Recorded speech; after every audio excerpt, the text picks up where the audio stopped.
Eh bien, ça y est, on est là au rendez-vous. Nicolas Mathieu, merci d'être ici. Et vous êtes là Merci. aussi au rendez-vous 3 ans après, 3 ans et demi après avoir reçu le prix Goncourt. On est fiers ici à Nancy. On est fiers, bien sûr, depuis le début. On vous accompagne, on vous suit. Et on est d'autant plus fiers que ce nouveau roman a une presse de fou, une presse unanime, presque à dire, et on l'a lu, que ce nouveau livre était encore meilleur que le Goncourt. Alors je ne sais pas si on peut dire meilleur ou pas, et c'est pas le sujet. Mais cela dit, j'ai bien l'impression que le roman qui vient après le Goncourt est toujours très attendu et une pression est peut-être aussi mise sur les épaules de l'auteur. Est-ce que vous-même, vous vous êtes mis cette pression-là? Est-ce que ça a été dur de vous remettre à écrire après ce marathon qui vous a fait parcourir la France et pas seulement d'ailleurs, car vous êtes allé aussi à l'étranger présenter ce beau prix Goncourt pour leurs enfants après eux? Comment ça s'est passé, se remettre à l'écriture pour ce nouveau roman Connemara? Bonsoir. Eh bien, heureusement qu'il y a eu le Covid, parce que je ne sais pas si je l'aurais écrit. On est vraiment satellisé. Enfin, je me souviens du jour où je l'ai appris, et à partir de là, on est emporté. C'est comme un kidnapping, et on se met à tourner un peu partout, à la télévision, à la radio, dans les librairies, après à l'étranger pour les traductions, etc. Et on a très peur de se remettre à écrire parce qu'on sait qu'on sera attendu. On sait aussi qu'on risque d'échoir, comme le précédent a beaucoup plu. C'est difficile de... Vous savez, c'est comme quand vous êtes directeur financier, vous savez qu'il est difficile de faire de la croissance sur de la croissance. Il vaut mieux avoir eu un mauvais résultat, comme ça vous pouvez voir les courbes remonter. Donc oui, il y avait une grande trouille. Et puis quand même, je m'y suis remis pas si longtemps après. Et puis voilà, il faut se discipliner, il faut retrouver le calme, et puis il faut se remettre à un exercice d'humilité, parce que pendant des semaines, tout le monde vous trouve formidable, et vous dire j'ai adoré votre livre, etc. On est content pour vous, machin. Et puis là, c'est de nouveau la peine, quoi. Un mot après l'autre, un paragraphe après l'autre, se relire, voir que c'est mauvais, recommencer. Voilà. Donc je suis content que ce soit fini. Et nous aussi, d'ailleurs, parce que finalement, on a trouvé que 3 ans et demi, c'était long quand on est des lecteurs assidus. Et ce Connemara, ce livre-là, est un peu, d'une certaine manière, je ne vais pas le dire comme ça, mais presque la suite, ou en tout cas, vous creusez à nouveau des sujets qui étaient dans le précédent, toujours l'adolescence qui est là, mais pas seulement. Il y a quelque chose comme ça qui est dans une continuité, comme si vous aviez presque sorti d'eux des personnages de leurs enfants après eux, pour les faire grandir, pour les faire mûrir, et se retourner quelques années après sur cette adolescence. Est-ce que ça, vous êtes... On va résumer le livre, mais est-ce que, d'une certaine manière, il y avait cette idée dès le départ, ou c'est venu presque par hasard et après coup? Je suis parti du personnage d'Hélène, donc c'est une histoire entre un homme et une femme, quelque chose d'original. Donc Hélène et Christophe. Et Hélène, je l'ai nommée comme ça parce que, quelque part, j'avais quand même le projet de reprendre un peu, à nouveau frais, d'une autre manière, ailleurs, la mère d'Anthony, qui s'appelait Hélène déjà. Donc une femme qui a passé la quarantaine et qui se pose des questions de cet âge-là. Et finalement, même Rose Royale, c'était une manière aussi déjà d'aborder ce personnage d'une autre manière. Et puis, j'ai écrit mon histoire, et c'est vrai qu'à la fin, je me suis dit... mais c'est quand même un peu Anthony et Steph revus et corrigés, quoi. Et ça m'était revu et corrigé, et approfondi, mené plus loin. Et c'était pas totalement délibéré, en fait. Et je me rends compte maintenant, ça fait 3 romans que j'écris, ce qui n'est pas tant que ça, qu'il y a comme une méthode ou une pente qui s'affirme. C'est-à-dire que d'un roman à l'autre, il y a des motifs qui sont repris, des personnages, et qui sont joués différemment dans un autre roman. Aux Animaux la guerre, il y avait ces personnages d'ados qui étaient apparus de manière un peu spontanée, sans que je le décide, au cours de l'écriture, et qui ont été comment dire, fouillés, ensuite redéployés pendant 400 pages dans Leurs enfants après eux. Et là, finalement, c'est un peu la même chose. Et peut-être qu'il y a un personnage de Connemara là, qui me taquine aujourd'hui et qui deviendra quelque chose dans un autre roman. Ouais. Qui sait? Alors, Connemara, un titre qui déjà donne le ton, si je peux dire ça comme ça, puisque vous l'empruntez à une chanson de Michel Sardou sortie en 1981, 82, je ne sais plus, et qui donne ce ton peut-être comme ce que peut être une chanson populaire, peut-être le ton d'un roman populaire. Est-ce que c'était d'une certaine manière l'idée de départ, de dire je vais aussi assumer ce côté populaire qui finalement réunit beaucoup de monde, des milliers de gens de différentes classes sociales, autour d'une même chanson, autour d'un même roman ou d'une même histoire. Et puis autre chose, Connemara, c'est un lieu, et c'était une façon aussi de dire, je vais parler là aussi, encore une fois, d'un territoire. En l'occurrence, non pas du Connemara, mais la Lorraine. Alors il y avait un peu de ça, oui, c'est-à-dire que assez vite, j'ai pensé à... Cette chanson est venue dans l'histoire et j'y réfléchissais à cette chanson. Et je me suis dit qu'elle faisait un bon symbole de ce que j'essayais de faire dans ce roman, et même dans le précédent. C'est-à-dire que l'histoire entre Hélène et Christophe, et qui se déroule d'ailleurs au moment des élections présidentielles de 2017, donc même l'histoire de France à ce moment-là, moi, elle m'interroge sur ce que nous avons de commun, qu'est-ce qui est partagé, su par tous, quel récit commun, quelles paroles connues qu'on peut tous entonner, etc. Puis en même temps, qu'est-ce qui fait frontières, barrages, délimitation? Quelles sont les fractures? Or, Connemara, c'est idéal parce que, vous savez, c'est la chanson qu'on chante à la fin des soirées de HEC. Donc, vous voyez un peu l'ambiance. Et en même temps, c'est une chanson qui est écoutée d'une manière très différente, mais dans des fêtes de village, des mariages, etc.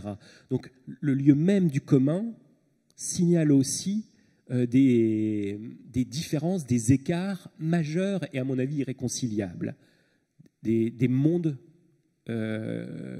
voisins, mais qui ne se mélangent pas en fait. Et ça disait ça, ceci. Il y avait autre chose aussi, c'est que Connemara, il y a un caractère épique dans cette chanson-là. Ça pousse. Bon, je ne vais pas vous la faire entonner, mais... Dommage. Et que... moi, j'essaye un peu de montrer ça aussi, la grandeur, le caractère épique. Parler des gens normaux comme si c'était des seigneurs. Donc, il y a ça dedans. Et puis, il y a un côté un peu peut-être prise de position ou provocation. Livre après le Goncourt, Connemara. Voilà, c'est le peuple, je vous en parle et vous n'avez pas le choix. Voilà. Donc c'est vraiment encore plus, et encore une fois, un acte politique d'écrire. Oui, alors je dis ça modestement, parce que ça ne demande pas un courage faramineux non plus, mais oui, il y a un côté comme ça, effectivement, d'être inconvenant. Alors, c'est vrai que dans ce livre, vous faites se rencontrer tous ces mondes-là. On les croise, ces anciens étudiants d'HEC, on croise des hommes politiques. D'ailleurs, ce n'est pas pour rien que j'ai choisi l'hôtel de ville. On en parlera, parce que l'hôtel de ville de Nancy est aussi présent dans ce livre-là. Les groupes sociaux qui se croisent, des classes sociales différentes, qui vont se retrouver, qui vont se confronter, qui vont s'aimer aussi. L'envie, encore une fois, de changer de classe, de quitter son monde. Ça ferait un bon titre, l'envie, peut-être. L'envie ou le désir aussi, parce que c'est plus une histoire de désir, votre livre, les désirs, ceux de partir, mais les désirs aussi d'autres corps, les éducations sexuelles qu'on a à l'adolescence, à travers aussi les rencontres et les livres, on en parlera aussi. Ce livre est une histoire aussi de temps, du temps qui passe, puisque on rencontre Christophe et Hélène qui sont les deux personnages principaux, mais il y en a tellement d'autres, et ça c'est aussi votre façon d'écrire. Il y a plein de personnages dans vos livres qui ont 40 ans quand ils se retrouvent, mais ils se sont rencontrés plus jeunes, à l'adolescence, au collège. Ils étaient tous les deux dans le même collège. Lui était un peu le garçon aimé par toutes les filles, puisqu'il était dans l'équipe de hockey, donc un beau gosse que toutes les filles rêvaient d'avoir, un athlète. Et elle était plutôt, Hélène, plus discrète, qu'on ne remarquait pas. Elle n'avait qu'une envie, c'était de quitter cette région, ces Vosges, et de devenir quelqu'un, de quitter la classe sociale moyenne de ses parents. Et ces deux-là vont se retrouver 20 ans plus tard. Elle a réussi, a priori. Elle a fait des grandes études, elle a un beau poste dans une société de consulting. Elle a 2 enfants, une très belle maison à Nancy, un mari, tout va bien, un bon salaire. Lui a plutôt moins bien réussi, il n'a pas quitté les Vosges. Il est vendeur de croquettes pour chiens, il est divorcé. Il a un enfant, il s'occupe de son fils, mais aussi de son père, qui lui perd la mémoire. Et il vit sa vie comme ça, sans se poser plus de questions. Il a ses potes, et tout va bien pour lui. Or, le livre commence sur la colère, une colère, celle d'Hélène, qui se lève le matin et qui, comme tous les matins, va enchaîner le travail, le quotidien. Et on sent que le livre se pose cette question-là d'une femme de 40 ans qui donne l'impression d'avoir tout réussi, mais finalement, peut-être pas tant que ça. Et vous allez, à travers ce livre, lui donner peut-être la possibilité de revivre un tout petit peu son adolescence en rencontrant Christophe et en vivant son histoire avec lui. Qu'est-ce que vous vouliez faire avec ce livre? Est-ce que c'était cette question du temps qui passe et de qu'est-ce qu'on fait de ce temps-là? Alors oui, il y a la question du temps et qui est presque le sujet principal du livre, mais j'avais été aussi très marqué par pendant la grande tournée qui a suivi l'obtention du prix Goncourt, parce que les gens me disaient de mes personnages. Ils me disaient, c'est quand même un roman triste, ils n'ont pas de chance. Ils me renvoyaient une image de raté, en fait, ce que moi, je n'avais jamais considéré comme tel. Jamais, mais Anthony, ses parents, tout ça m'avait jamais semblé être des ratés. Et je me rendais compte que les gens le lisaient avec un prisme, une idée de ce que c'est que réussir sa vie, et avec laquelle je n'étais pas d'accord, et qui méritait d'être travaillée d'une manière romanesque. Et Hélène, c'est ça.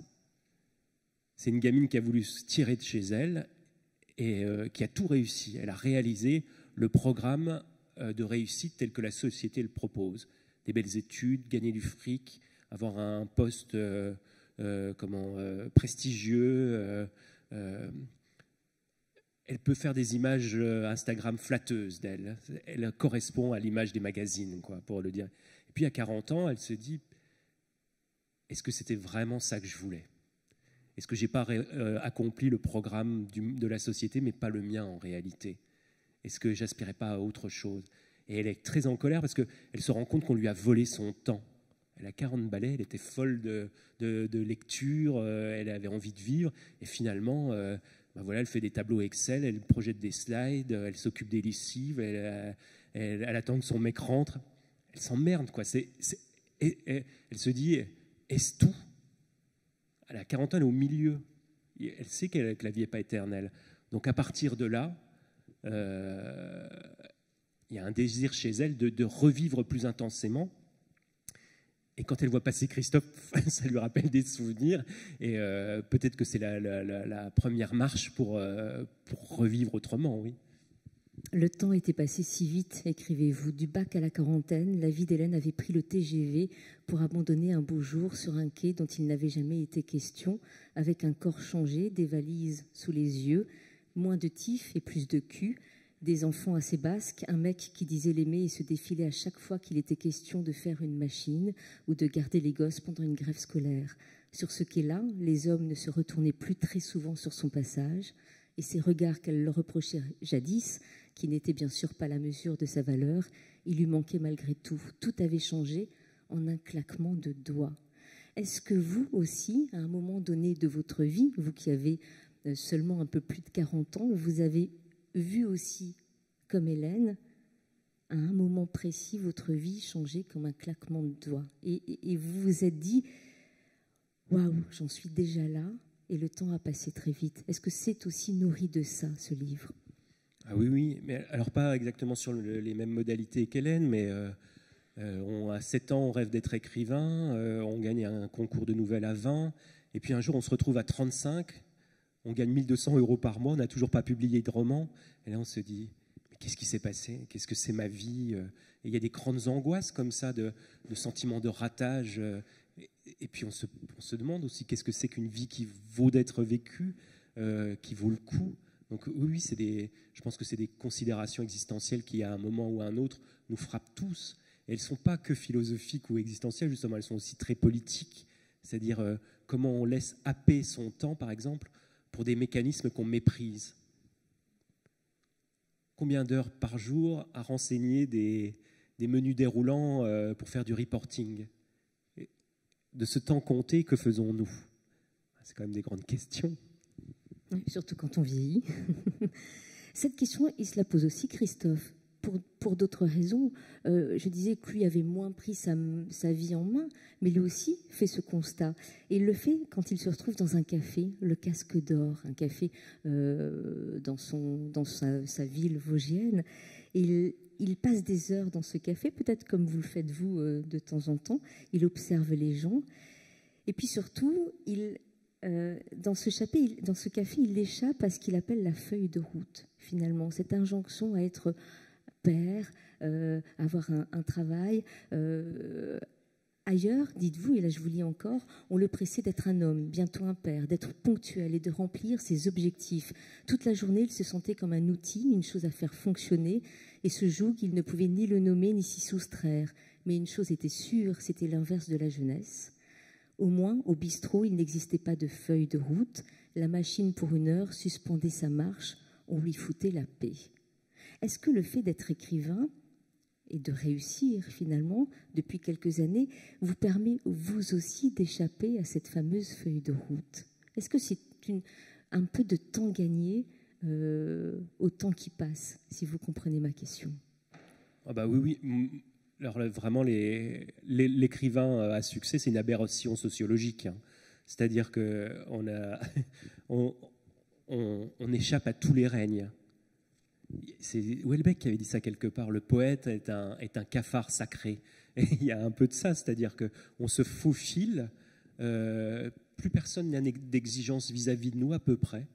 Un peu comme peut-être Deleuze disait ça, que le prof de philosophie dans un lycée, c'est ça aussi. C'est le prof de philo, on ne lui demandera rien. De toute façon, on sait qu'il est perché. Et l'écrivain, c'est un peu ça. Il peut à peu près faire ce qu'il veut, penser ce qui lui est bon. On ne lui demande même pas de faire des livres, à la vérité. Donc oui, c'est une position très privilégiée, un petit peu hors du monde, qui me convient bien parce que moi, je me suis jamais senti très acteur du monde. Je n'ai jamais vraiment su quel métier je voudrais faire. Je me souviens quand on me disait il faudra que tu fasses ton service militaire, je tombais des nues, évidemment, je ne pourrais pas jamais participer à un truc pareil. Être utile m'avait jamais semblé être une option. Et oui, donc oui, c'est quand même une position très favorable. Je ne peux pas vous dire que je suis à ma place totalement satisfait. Vivre, ça reste compliqué pour moi, mais c'est pas mal. Cela dit, vous dites finalement, je suis à ma place, je ne suis pas trop acteur de ma vie, enfin, ou en tout cas pendant des années de la vie. C'est un peu ce qu'est Christophe. Christophe se dit la même chose. Il dit que la vie lui est passée dessus comme ça, sans avoir fait vraiment de grands choix. Mais Christophe, c'est un peu différent parce que lui, c'est un de ces types qui a voulu faire plaisir à tout le monde. Et si Hélène, elle a effectué le programme du monde social, lui, il a répondu d'accord à toutes les injonctions autour de lui. Donc, il a fait plaisir à son père et à sa mère, ce qui était difficile parce qu'il n'était jamais d'accord. Et il a essayé de bien travailler à l'école, puis en même temps d'être un champion. Et il a voulu avoir une femme, et puis en même temps pas. Enfin, voilà, il est tout le temps pris dans des trucs comme ça. C'est un indécis et c'est un complaisant. Voilà. Un type qui va au fil de l'eau un petit peu. Mais il y a quand même ce grand rêve d'avoir été un champion. Alors ça, c'est quand même ce qui le drive quelque part. Et plus il vieillit, plus il se rend compte que ça s'éloigne. Ses meilleures années sont derrière lui. Cela dit, c'est la seule fois où il a décidé de sa vie, le jour où il a décidé d'être champion. Alors, pour l'amour d'une fille, hein, c'était pour plaire aussi à une fille. Il a décidé de changer même physiquement. Il s'est mis à faire beaucoup de sport et il voulait devenir un grand champion de hockey sur glace.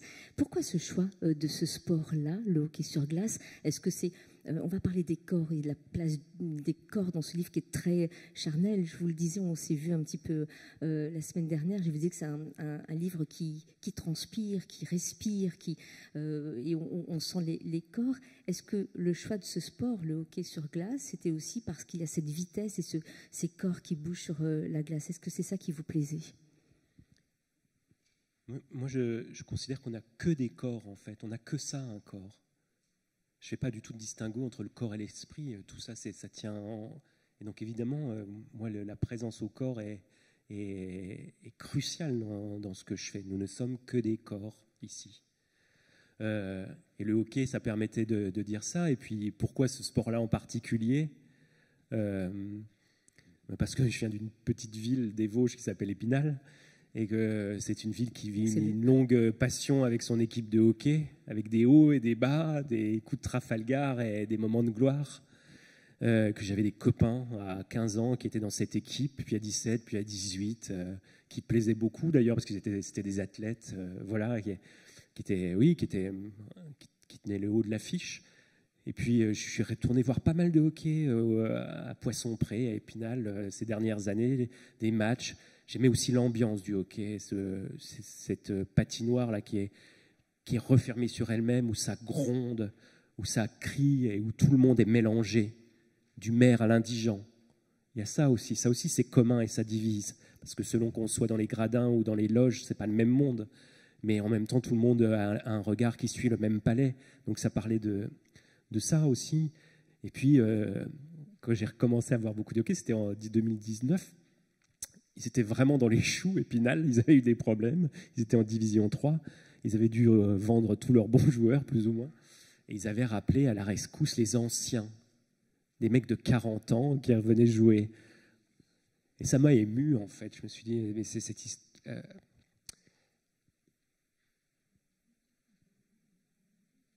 Je ne sais pas pourquoi. Bon, voilà... En eux, ces types-là, qui remettaient les patins à 40 ans, je sentais voilà, un peu de cette histoire du temps qui passe, des efforts malgré tout, de la ténacité, des fidélités, etc. Voilà. Et c'est le cas pour Christophe. Christophe, on vient le revoir aussi quelques années après pour lui proposer de revenir sauver l'équipe, de jouer.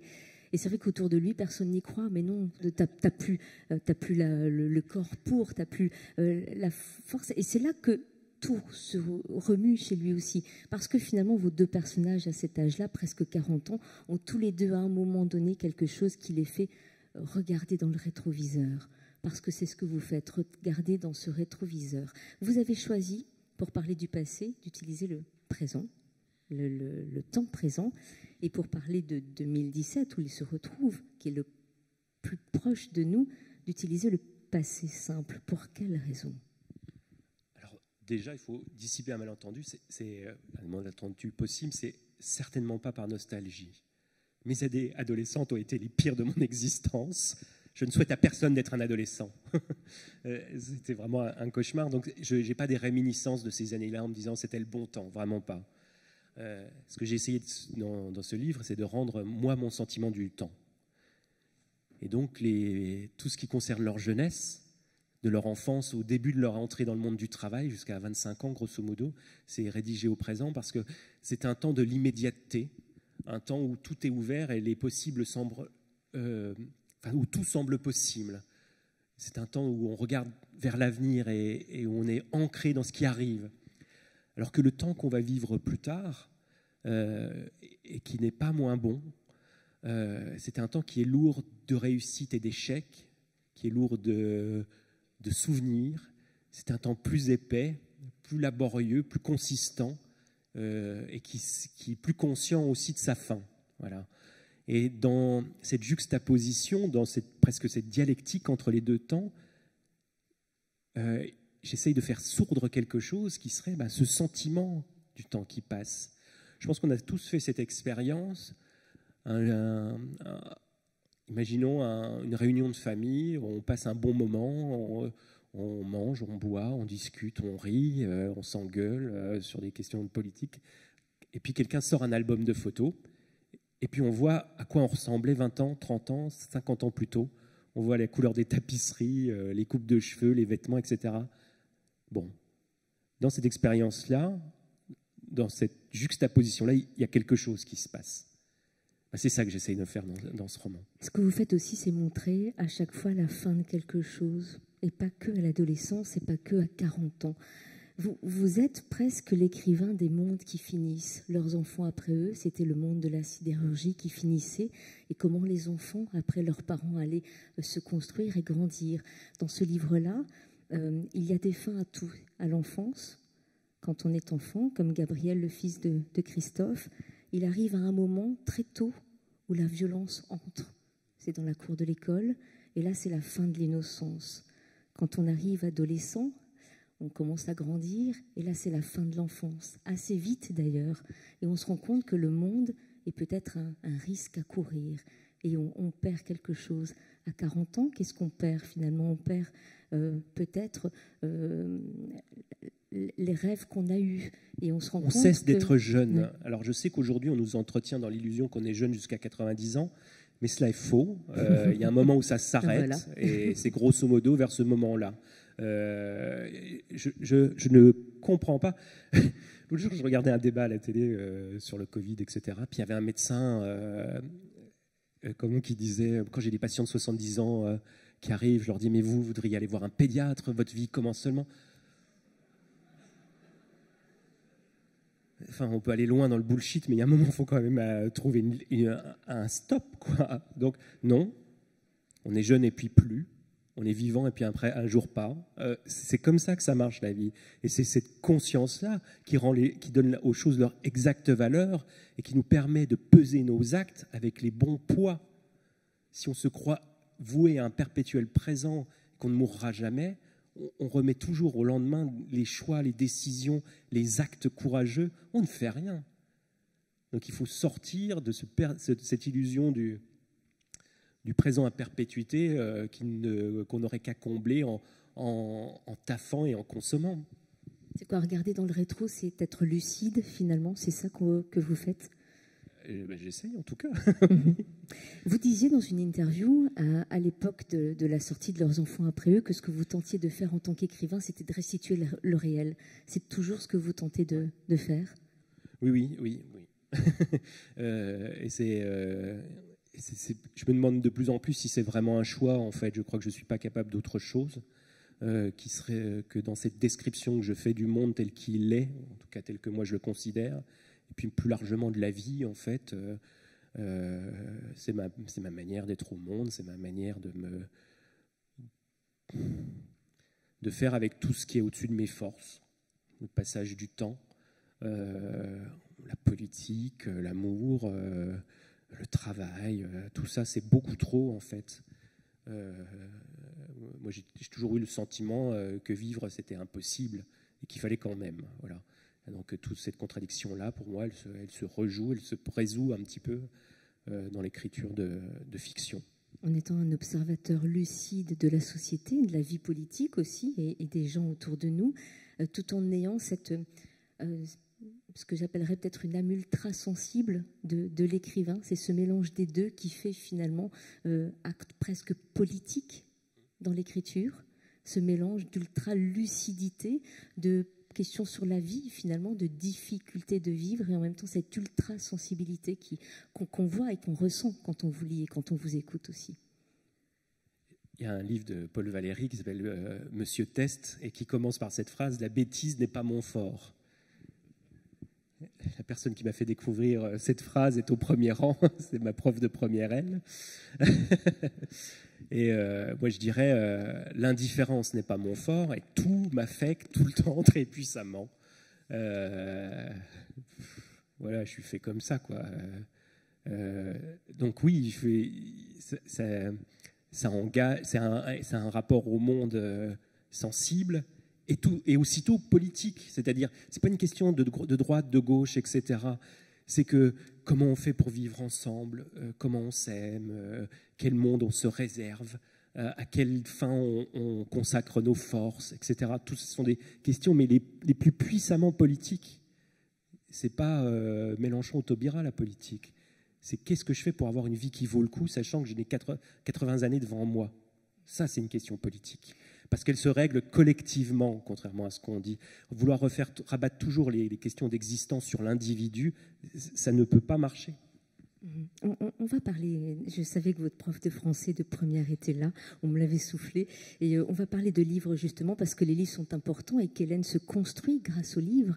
Elle construit son désir de partir, elle construit son désir d'autre vie et elle apprend aussi ce qu'est le désir et ce que c'est que la sexualité grâce à la littérature. Et vous allez nous lire un petit extrait, mais justement sur l'acte politique.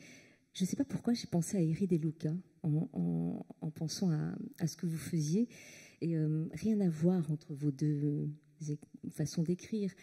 Mais lui disait dans La parole contraire, qu'il avait écrit juste après son procès, qu'il avait eu par rapport à son combat contre le tunnel qui se creusait entre l'Italie et la France. Il disait qu'un écrivain possède une petite voix publique. Il peut s'en servir pour faire quelque chose de plus que la promotion de ses œuvres. Son domaine est la parole. Il a donc le devoir de protéger le droit de tous à exprimer leur propre voix. Parmi eux, je place, écrit-il, au premier rang les muets, les sans-voix, les détenus, les diffamés par des organes d'information, les analphabètes et les nouveaux résidents qui connaissent peu ou mal la langue. Avant d'être amené à m'intéresser à mon cas, je peux dire que je me suis occupé du droit à la parole de ces autres-là. C'est exactement ce que vous faites à travers vos romans. À ceci près, il y a un verbe qui ne me convient pas dans ce paragraphe, c'est le verbe devoir, ou le mot devoir, puisqu'il l'utilise comme un nom. Il a le pouvoir, et c'est très différent. Je pense que les écrivains font bien ce qu'ils veulent, et que le degré d'engagement, d'investissement dans la cité les regarde, et qu'ils le peuvent, mais ne le doivent jamais. Voilà. Oui, merci beaucoup pour cette réponse. La littérature, j'aimerais bien que vous lisiez un petit extrait qui parle justement des livres et d'Hélène. Alors, j'ai choisi un extrait, mais je n'ai pas eu le temps de le lire in extenso à voix haute, alors il se peut que ce soit un peu long. Si c'est trop long, vous faites comme au concert, vous toussez. Je suis devenu presbyte depuis le prix Goncourt. À 13 ans, Hélène est une petite bêcheuse.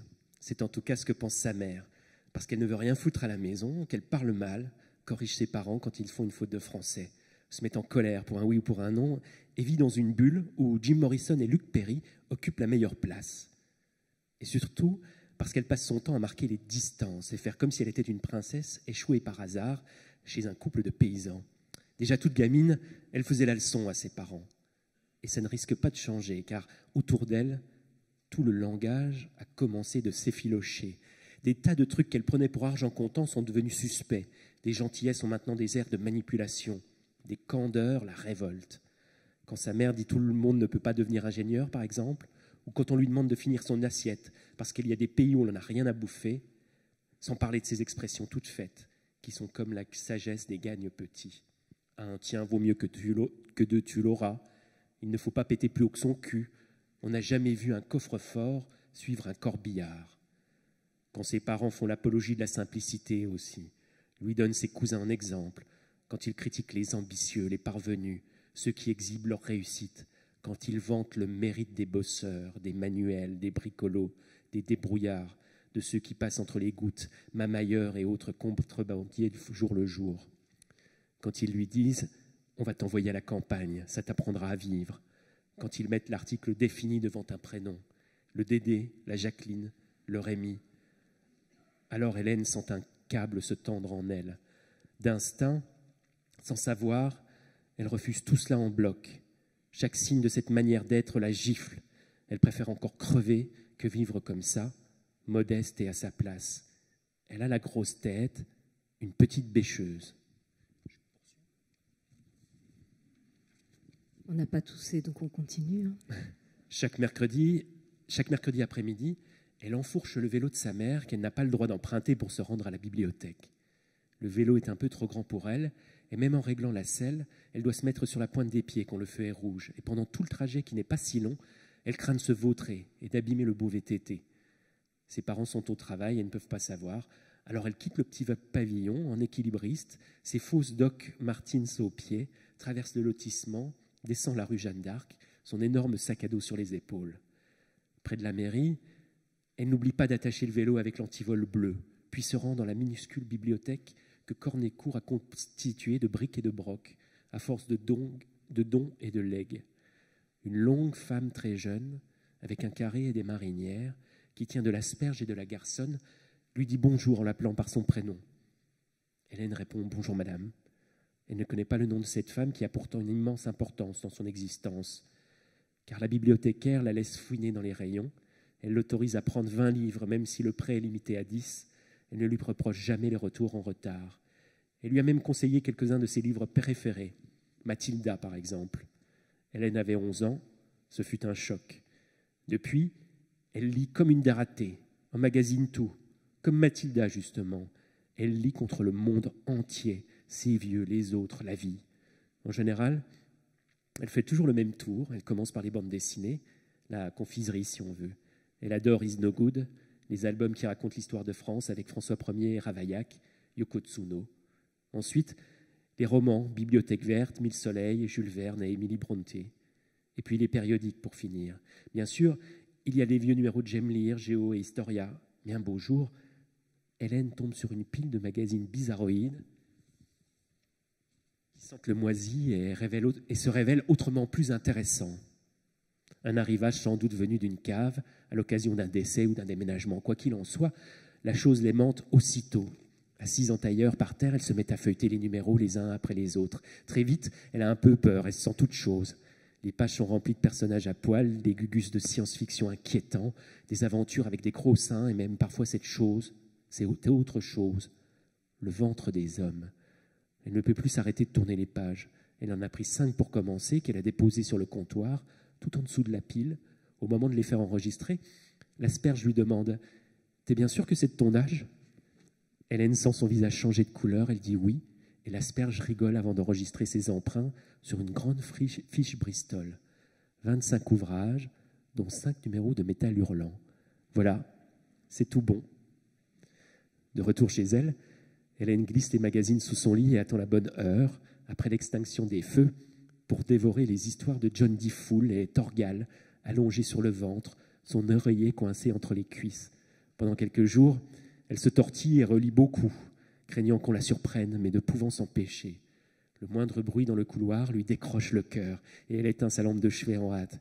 Mais irrésistiblement, elle revient aux vieux magazines qui sentent si mauvais et font tellement de bien. À la bibliothèque, elle les empruntera tous, et l'asperge enregistrera sans brancher. L'importance des livres, et tous les livres, parce que ce qu'on voit là aussi, c'est qu'elle va prendre tout ce qu'elle peut prendre, qu'elle va se construire à travers les livres, et ce ne seront pas les seuls, puisqu'elle aura une amie, Charlotte, qui vient d'un autre milieu social, plus aisé, qui lui fera aussi découvrir un autre univers de littérature. Et elle va tout prendre. Qu'est-ce que vous dites par ces pages-là? Parce qu'elles sont... C'est 10 pages à peu près dans le livre qui balayent tous ces livres qui construisent l'adolescence et notamment les filles, parce que c'est aussi un univers, pas seulement d'ailleurs, Métal Hurlant, pas seulement. Mais qu'est-ce que vous dites à travers ces pages-là? Oui, pas seulement, parce qu'il y a beaucoup de moi dans ces passages-là. Deux choses, c'est enfin, plus que ça, mais c'est le caractère explosif de la littérature, comment ça dynamite tout. C'est-à-dire que ça nous permet de faire tomber les illusions qu'on a sur le monde, ça nous permet de rêver, ça nous permet de construire, se construire nous, soi, et puis ses projets d'avenir. Il y a quelques pages ensuite sur comment sa lecture de Judy Blume et comment elle va se rêver d'après ses rôles modèles, comme on dit aujourd'hui, et puis comment la littérature se confond très puissamment, à mon avis, avec le désir. La littérature, c'est une puissance libidinale. ça travaille fort, ça va loin. Et moi, ça s'est passé comme ça pour moi, et je sais que pour beaucoup d'autres, voilà. Est-ce que les livres que vous mettez, j'imagine que ce ne sont pas que les vôtres, que vous lisiez jeunes, vous êtes allé les piocher chez vous, dans votre propre bibliothèque, dans vos propres souvenirs, mais pas seulement. Est-ce qu'on peut ouvrir un peu plus les livres qui vous ont construit, qui ont fait finalement l'homme ou l'écrivain que vous êtes aujourd'hui ? Avec en plus les oreilles de la prof de français qui est là. Oui, parce qu'elle suis pas sûre, elle a une lourde responsabilité dans toute cette sinistre histoire. Et d'ailleurs, deuxième question qui suit celle-ci, c'est rarement, excusez-moi madame, mais c'est presque rarement ce qu'on apprend à l'école, ce qu'on nous conseille à l'école qui nous construit. On se construit presque contre au départ. Je me trompe peut-être. Aucun souvenir des livres qu'elle nous a proposés en cours, mais c'est des livres dont elle nous parlait en dehors, qu'elle nous conseillait ou nous déconseillait de lire, qui ont compté beaucoup. Pas ceux qu'on a étudiés. Les enfants, c'est vraiment le choc. C'est Sherlock Holmes. Moi, j'étais très, très là-dedans. C'est des choses que j'ai beaucoup racontées, mais voilà. Et puis, il y a eu un autre... Enfin, je lisais beaucoup, enfant, vraiment. La bande dessinée, des romans. J'allais effectivement à la bibliothèque. Mon père devenait fou quand on partait en vacances parce qu'il y avait toujours trop de livres à emporter, ça, sur la plage arrière, etc. Donc, voilà. Et puis les périodiques du type j'aime lire, je bouquine, qui avaient ce mérite, c'est qu'il y avait des biographies d'écrivains dedans. Alors je fantasmais ça beaucoup. Moi aussi, je voulais être un vieux monsieur avec une barbe, et puis qu'on écoute mon avis. Et puis, je pense qu'il y a eu un moment vraiment où j'ai basculé dans les vrais livres adultes. Ça doit être vers 13 ans. 12-13 ans, il y a eu 2-3 livres comme ça, La nausée de Sartre, le portrait d'Oscar Wilde, le portrait de Dorian Gray d'Oscar Wilde, pardon. Là, il y a eu un tournant. Et puis, il y a une rupture à 17 ans, assez nette, là, où effectivement, je lis Albert Cohen et Céline. Et que, avant, la littérature, c'est quand même du plaisir, des personnages, des histoires. À partir de là, il y a une autre question et qui va presque devenir la seule qui compte, c'est le style. Et pendant 20 ans, je n'en sortirai pas, quoi. Qu'est-ce que c'est qu'un style? Comment on pousse la langue vers une limite? Comment on la fait chanter? Comment on la tord? Comment on la trahit? Comment on la subvertit? Ce que je fais aujourd'hui à ma petite manière, parce que des romans où vous entendrez le mot mamailleur, vous n'en verrez pas beaucoup. Et c'est une manière de faire rentrer la vie dans la langue. Parce que cette langue, le français, passait à travers la mienne de vie, justement. Et puis plus tard, à 25 ans, Annie Ernaux. Alors ça, c'est un choc.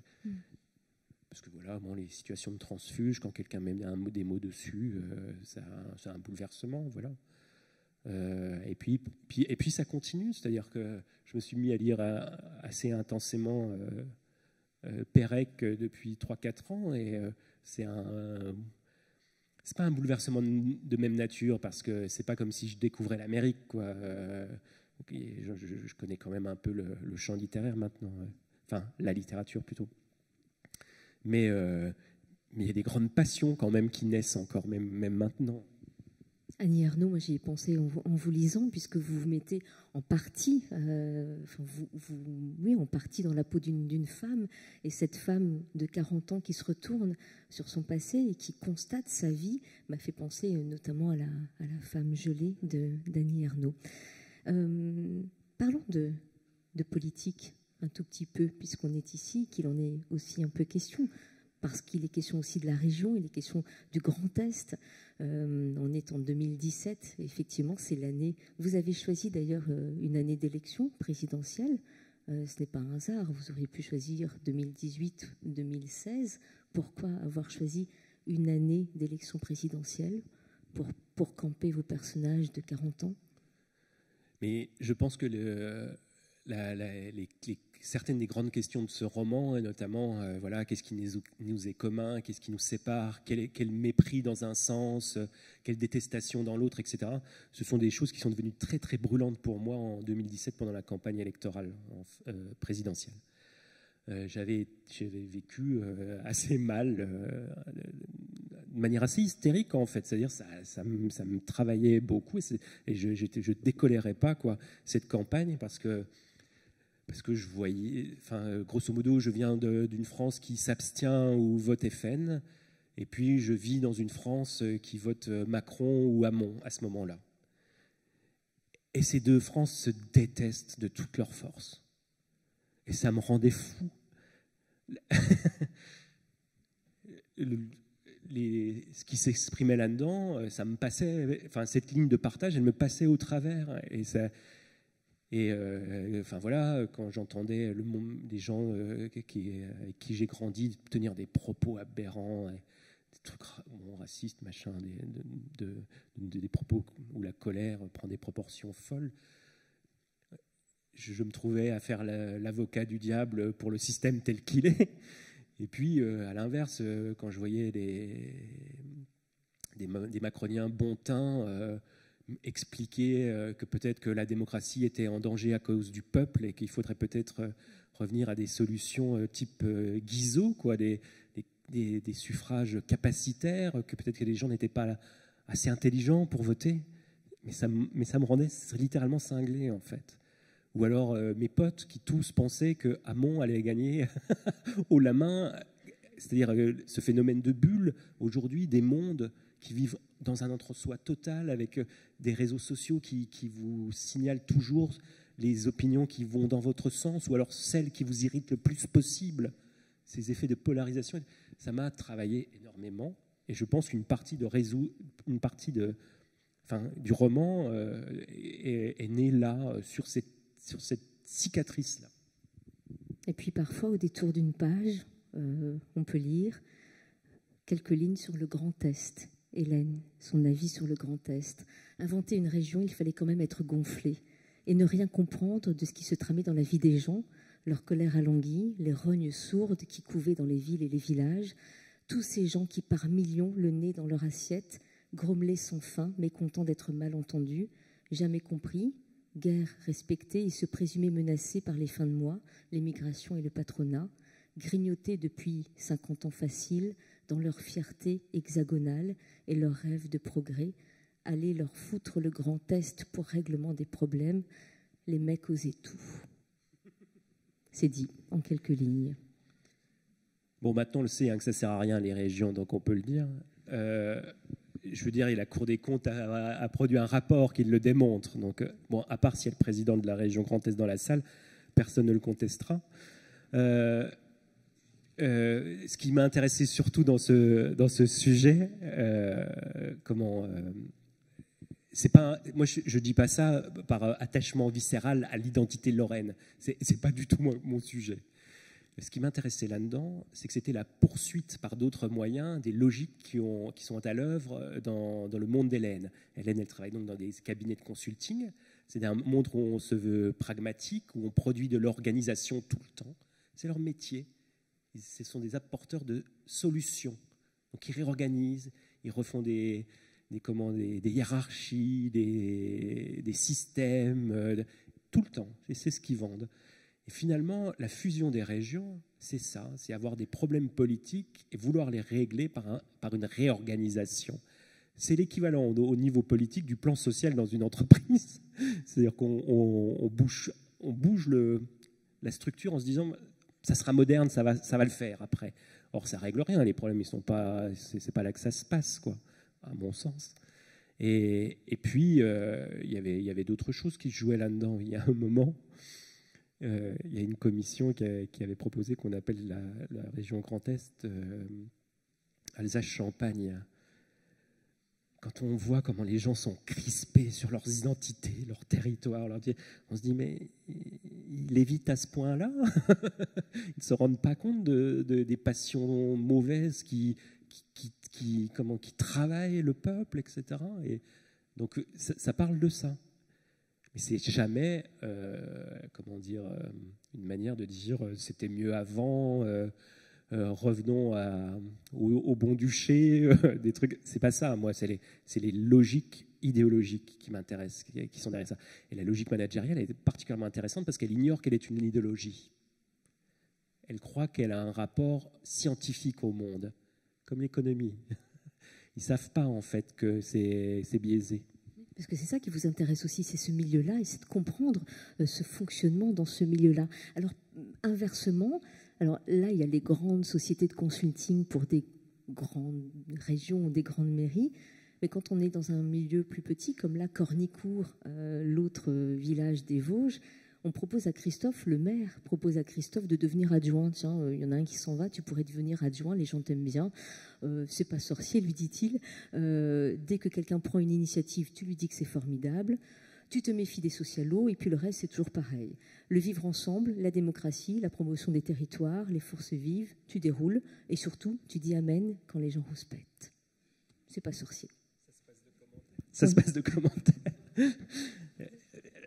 Il y a ceci de commun entre le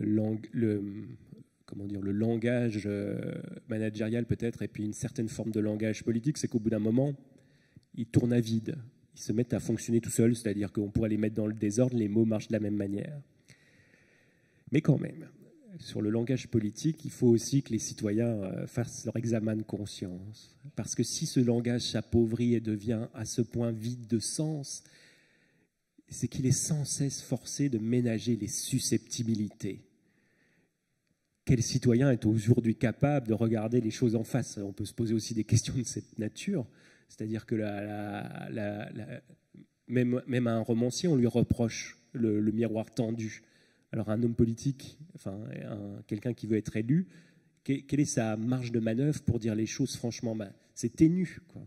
Donc tout ça, c'est pas un livre à 100%, même sur le consulting, c'est pas à charge complètement. Ça montre aussi ce qui fonctionne là-dedans. Comme Hélène y croit à son travail, et quand elle arrive au début pour remettre d'aplomb les services informatiques de la ville de Nancy, c'est de la fiction, elle a une solution clé en main qui fonctionnerait, quoi. Je tape pas comme un sourd depuis l'art une position facile et confortable sur ceux qui ont les mains dans le cambouis. C'est plus ambivalent que ça, hein, ma position. On pourrait parler de plein de choses parce que ce livre aborde d'autres sujets. Le transfuge de classe, encore une fois, la honte parfois de ses parents quand on est adolescent, puis la fierté, inversement, des parents qui voient leur fille réussir, grandir. Il y a une très belle page où on voit la mère être très fière de sa fille. Et puis il y a aussi la transmission. Qu'est-ce qu'on transmet à son enfant? Qu'est-ce que les parents nous ont transmis aussi? C'est aussi ça que vous montrez. Il y a l'image du père de Christophe qui est formidable, qui je trouve est l'un des plus beaux personnages de votre livre, qu'on voit très peu, mais c'est celui qui échappe au temps, parce qu'il a perdu la notion du temps, je trouve, et qu'il arrive à s'échapper malgré tout. Il arrive pendant un mariage à s'échapper du bruit, aller dormir dans le vestiaire, sans se soucier de quoi que ce soit. Il n'est pas inquiet, parce qu'il est très inquiet de la séparation entre son fils et son ex-femme, parce qu'il aime son petit-fils. Mais je trouve ce personnage très beau dans sa façon d'être au monde. Oui, je ne sais pas s'il échappe au temps ou s'il est happé par le temps à tel point, c'est-à-dire la vieillesse, le grand âge. Cette chose, le grand âge.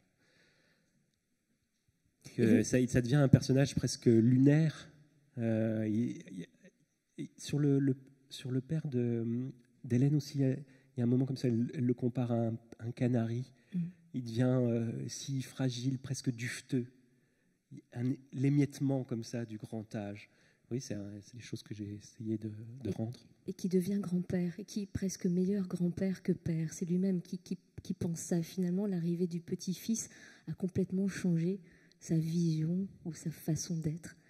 Oui, moi, ça c'est un classique. Hein, les grands-parents, ils ont l'amour sans forcément les contraintes éducatives, donc ils peuvent s'en donner à cœur joie, quoi. C'est vrai que c'est un truc qui m'émeut profondément. Ces hommes qui ont été nos pères, avec leur force, leur violence, leur mérite et leur défaillance, et qui peu à peu se courbent, rentrent dans le grand âge jusqu'à disparaître. Et les possibilités de tendresse qui se déploient alors, ça mérite d'être raconté. Et c'est ça. Ça vous fascine ou ça vous fait peur?